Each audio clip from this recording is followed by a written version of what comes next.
Iran war पर देखिए Pope Leo का यह बयान सामने आया है, हवाई हमला प्रतिबंधित होना चाहिए, यह पोप की तरफ से कहा गया है। उन्होंने कहा है कि आसमान से मौत का खतरा नहीं होना चाहिए। पोप लियो ने तमाम हवाई हमलों की निंदा की है।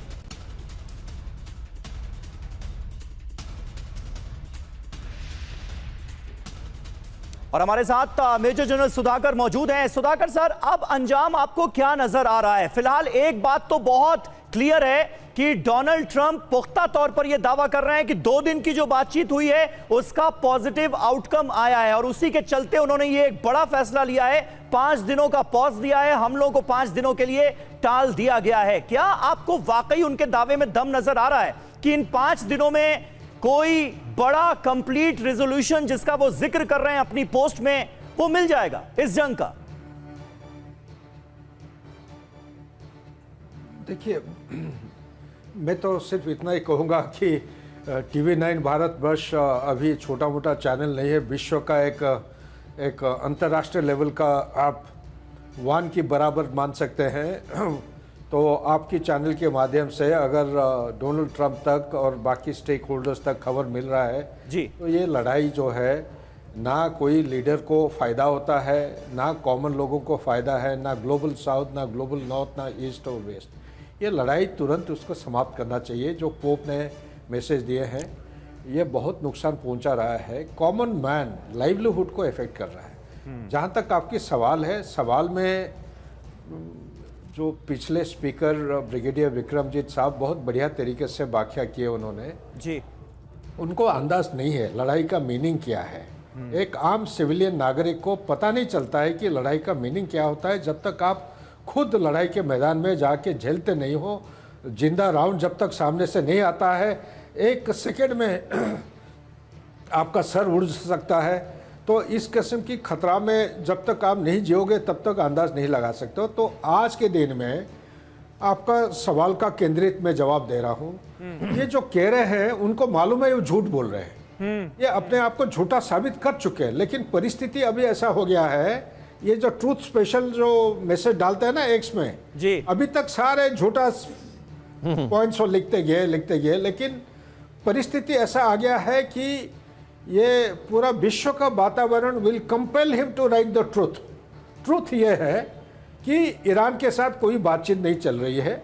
ईरान कभी बात करेगा नहीं जब तक वो 4 आंकड़े जो ब्रिगेडियर विक्रमजीत साहब ने उल्लेखित किया या जो बोला उन्होंने, जब तक वो पूरा नहीं होते हैं, और वो पूरा कभी नहीं होंगे, क्योंकि अगर वो पूरा हो जाते हैं तो इजराइल का ऑब्जेक्टिव कभी पूरा नहीं हो पाएगा। तो इसलिए मैं कह रहा हूँ वो लड़ाई चलती रहेगी, ये लड़ाई चलती रहेगी टाइम टू टाइम, हर 3 महीना 1 महीना।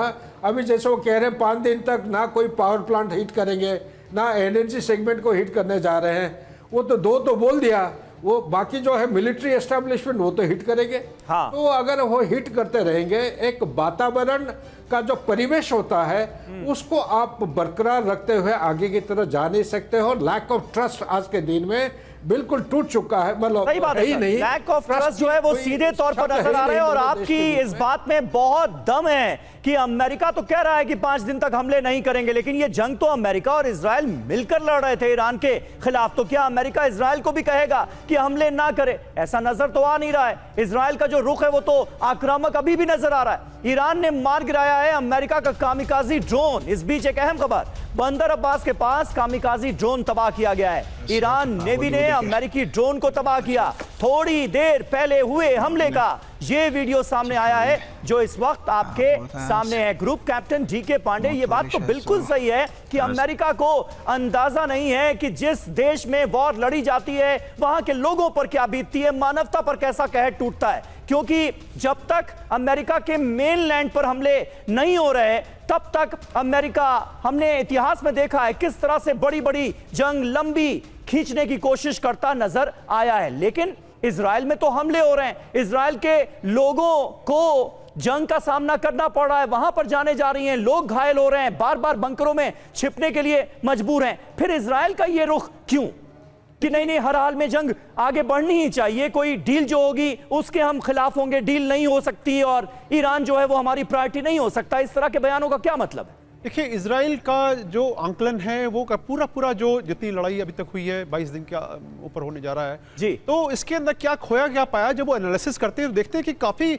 डिस्टेंस उन्होंने कवर किया है, मिलिट्री ऑब्जेक्टिव्स उनके काफ़ी अचीव हुए हैं। देखिए, डिप्लोमेटिक और पॉलिटिकल ऑब्जेक्टिव वो अलग में बात है, मैं बात कर रहा हूँ मिलिट्री ऑब्जेक्टिव्स की। तो वो चाहते हैं कि अगर एक बार विड्रॉ कर गए तो 5 दिन में हो सकता है कि दोबारा ईरान अपने आप को वो उस स्थिति में ले आए कि जो डैमेज किया गया है उनको पूरा रिकूप कर ले। तो ये उनका सब कराया सब पानी फिर जाएगा। दूसरी बात यह है कि अगर 48 घंटे का जो अल्टीमेटम दिया गया था और ये कहा गया था कि पूरे ईरान को हम अंधेरे में डुबो देंगे, तो डोनाल्ड ट्रंप क्या भूल गए कि वो जिन प्रोटेस्टर्स की वजह से जिन लोगों ने जो सड़क पर उतरे कि सत्ता परिवर्तन हो, क्या वो अंधेरे में नहीं रहेंगे? तो उनकी विचारधारा क्या होगी, क्या सोचेंगे वो कि भाई अमेरिका उनके साथ है कि अमेरिका उनके विरोध में है?